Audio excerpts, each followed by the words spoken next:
अखिल झारखंड पिछड़ा वर्ग महासभा के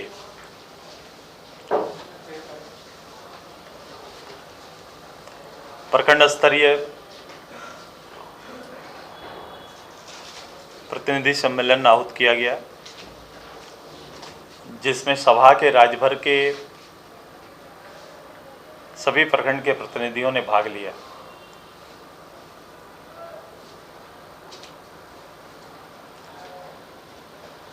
पिछड़ों के तकरीबन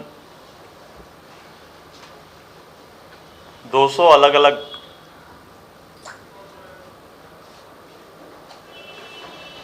जातियों का इस प्रदेश के अंदर में प्रवास है और वर्तमान समय में उनके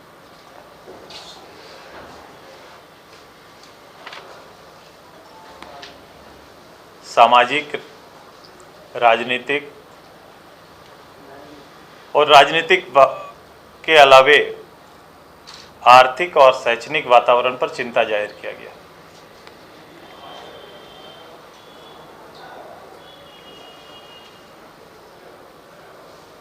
जहां एक और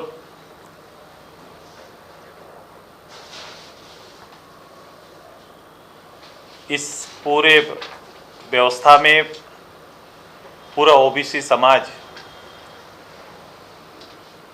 आरक्षण के मसले पर राज्य सरकार की 2 सिफारिशें, आयोग की 2 सिफारिशें और भारत सरकार के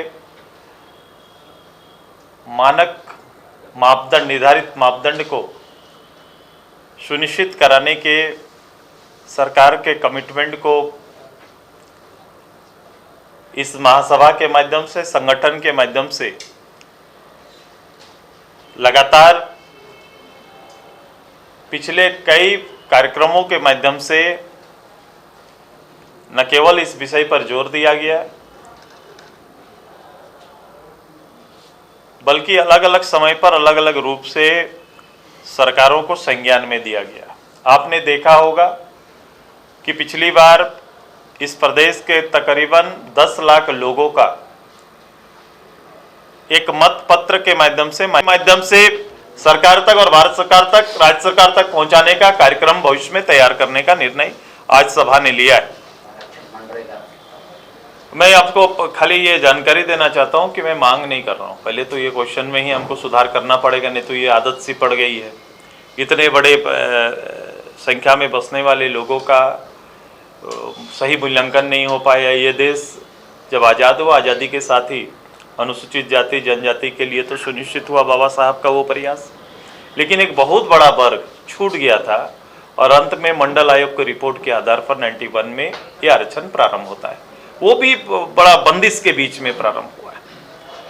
सोचो कि आज हमारा 20 साल हो जाने के बाद जब स्टेट हुआ, स्टेट के बाद 50% से ऊपर आरक्षण नहीं जा सकते। फिर जो हम बिहार में हमारा जो आरक्षण का प्रतिशत था वो इस राज्य में घट गया, चूँकि पता थी। फिर हम लोगों ने घटे हुए इस आरक्षण को बढ़ाने के लिए, मैं तत्कालीन उस आयोग का मेंबर भी था कि, और ये 83% सुनिश्चित किया गया। फिर बाद में जाके ये समय के साथ कोर्ट में रुका, फिर इसके आगे इसकी दलील आगे नहीं बढ़ पाई। समय समय पर दलीय रूप से, राजनीतिक रूप से इसका पहल जरूर हुआ है, लेकिन इसका ठोस पहल होना है, क्योंकि ये बड़ी आबादी आरक्षण के उस मकसद से, जिस मकसद से आरक्षण सुनिश्चित किया गया था, वो मकसद से लंबे समय तक छूटा हुआ है। ये उसके बाद उसका मूल्यांकन करेंगे, पहले तो मिले उसके बाद मूल्यांकन करेंगे। तो इस राज्य में क्या मानते हैं कि आप अगर कहते हैं कि हम सामाजिक न्याय के लिए पार्टी की शुरुआत किए हैं, तो कितनी प्रतिशत आबादी है? कोई पूछेगा, आखिर सरकार कहेगी ना कि मैंने उसके लिए मापदंड आपसे कहा कि मैंने भारत सरकार से तो यही तो मांगा है कि आप ओबीसी को भी तैयार करिए, ओबीसी भी जनगणना करा लीजिए। मैंने अगर वो जनगणना सुनिश्चित नहीं कर पा रहे, नहीं किया, तो मैं पुनर्अपील करता हूँ। मैं राज्य सरकार से अपील करता हूँ अपने राज्य के अंदर बेहतर लोगों की सेवा देने के लिए और सभी लोगों तक अपनी पहुंच बढ़ाने के लिए इस प्रदेश में एसटी एससी के अलावे ओबीसी का भी जनगणना होना चाहिए। जो अति पिछड़े लोग हैं उनकी जनगणना होनी चाहिए। सर, सत्ता में होते हुए भी ओबीसी आरक्षण का मांग कांग्रेस के द्वारा लगातार किया जा रहा है। नहीं, उनका ही पहला वचन था कि चूँकि पिछले जो चयन की प्रक्रिया बनाई गई, नीति बनाई गई, स्थानीय नीति बनाई गई, उसका उन्होंने विरोध किया, खुलकर विरोध किया। उस पर हम लोग ने भी अभी चर्चा किया। हम लोग ने भी अपने दल के आधार पर सरकार को, वर्तमान तत्कालीन सरकार, सहयोगी सरकार को भी अपना एक दिया था, इस राज्य में स्थानीय किस रूप से निर्धारित होंगे। उन्होंने हाँक हाँक कर अलग जगहों पर 1932 के खतियान, अंतिम सर्वे, इन सब चीज़ों पर उन्होंने चर्चा की थी। अब समय आ गया है नियोजन का, समय आ गया स्थानीयता तय करने का। जब तक ये दोनों तय नहीं होंगे तब तक आप नियोजन की ओर आगे नहीं बढ़ सकते हैं। 30 दिन शेष है, 30 दिन में कोई करिश्मा निश्चित रूप से होगा, तब 5 लाख लोग की नौकरी होगी। हम उस करिश्मा का इंतजार कर रहे हैं। और वो सवाल क्या और अपेक्षाकृत अभी इस तरह का कोई निर्णय आया नहीं, तो हम उम्मीद करेंगे कि सरकार इस पर पुनर्विचार करे। जैसा कि आपने अभी देखा कि मनरेगा के ऊपर भी, जहां लोगों के लिए रोजगार सृजन करने का हथियार बनाया गया था, उसमें भी अलग अलग कोटि के आरक्षण सुनिश्चित किए गए थे और बाद में सरकार ने इस पर मूल्यांकन किया है। और जो सूचना हमें है कि उसमें सरकार बैक कर रही है, वापस आ रही है, पुरानी जो व्यवस्था थी उसी को लागू कर रहे हैं।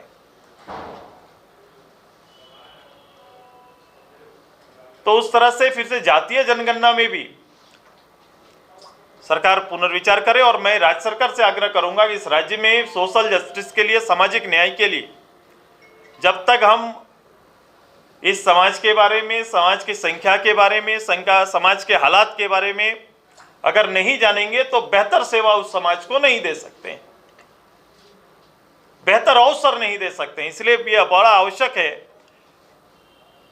कि राज्य सरकार पहल करे कि अपने राज्य के अंदर ओबीसी की जनगणना कराए, ताकि सही रूप से उस राज्य के अंदर रहने वाले ये पूरे समाज को इन सभी विषयों का संरक्षण मिले। और साथ ही साथ इस लड़ाई को आगे बढ़ाने के लिए हम लोग ने महामहिम राज्यपाल जी को प्रेषित हर प्रखंड से कार्यक्रम और जिला स्तर पर कार्यक्रम करने का सुनिश्चित किया है, जिसकी तिथि आपको प्राप्त हो जाएगी। चूंकि सरकार के राजनीतिक कार्यक्रम, बड़े कार्यक्रमों में शायद सरकारी कामकाज को बाधा पड़ता है। इसी प्रदेश में 40,000 लोग एक जगह खड़ा होकर क्रिकेट मैच देख सकते हैं, शायद राज्य की ये प्राथमिकता हो सकती है। लेकिन अपने विषयों को लेकर हजारों लोग अपने किसी विषय को लेकर आगे बढ़ नहीं सकते हैं, किसी मांग को नहीं रख सकते हैं, अपनी आवाज़ को बुलंद नहीं कर सकते हैं, अपनी आवाज़ को सरकार तक नहीं पहुंचा सकते। ऐसी बंदिशें हैं। इन बंदिशों का और इन आदेशों के आसपास किया जा रहा है। सत्ता में होने के बावजूद इसे आप किस तरह से देखते हैं?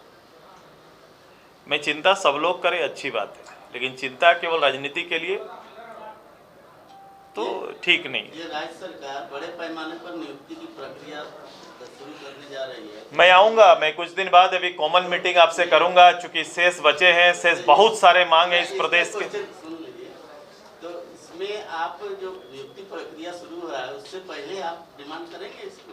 मैं इस 29 तारीख को सरकार 2 साल का वर्षगांठ मनाएगी। 2 साल वर्षगांठ इसलिए नहीं कि जो मैं अभी सुन रहा हूँ, मैं आऊँगा, मैं बोलूँगा, इसलिए नहीं कि 2 साल में जिला स्तर पर 15 फाइनेंस के और राज्य सरकार की कुछ योजनाओं, शिलान्यास, उद्घाटन और सामग्री वितरण के लिए नहीं, नीतिगत निर्णय के लिए। जितने नीतिगत विषयों पर वर्तमान सरकार में बैठे लोगों ने आलोचना की थी, उसमें उसके नीतिगत फैसले आने चाहिए। ये 2 साल बीत गया, 2 साल पर्याप्त होता है, और ये पर्याप्त ही उसने खुद से अपने आप को समय में बांधा था। आदरणीय मुख्यमंत्री जी ने खुद से, मैंने कोई दल ने उनसे ये नहीं कहा था कि आपने ये काम इतने दिन के अंदर करना है, लेकिन आपने अपने पब्लिक के बीच में एक पब्लिक डोमेन में खड़ा होकर आपने ये विश्वास दिलाया था। ये उम्मीद 2 साल के बाद लोग ये कर रहे हैं, और वो विश्वास को फिर से लोगों तक याद दिलाने के लिए मैं बहुत जल्द आपके बीच में आऊँगा। सरकार किस लिए 2 साल मनाएगी और कितना कदम सरकार चली है, ये सारे कदम का उल्लेख निश्चित रूप से हम लोग करेंगे।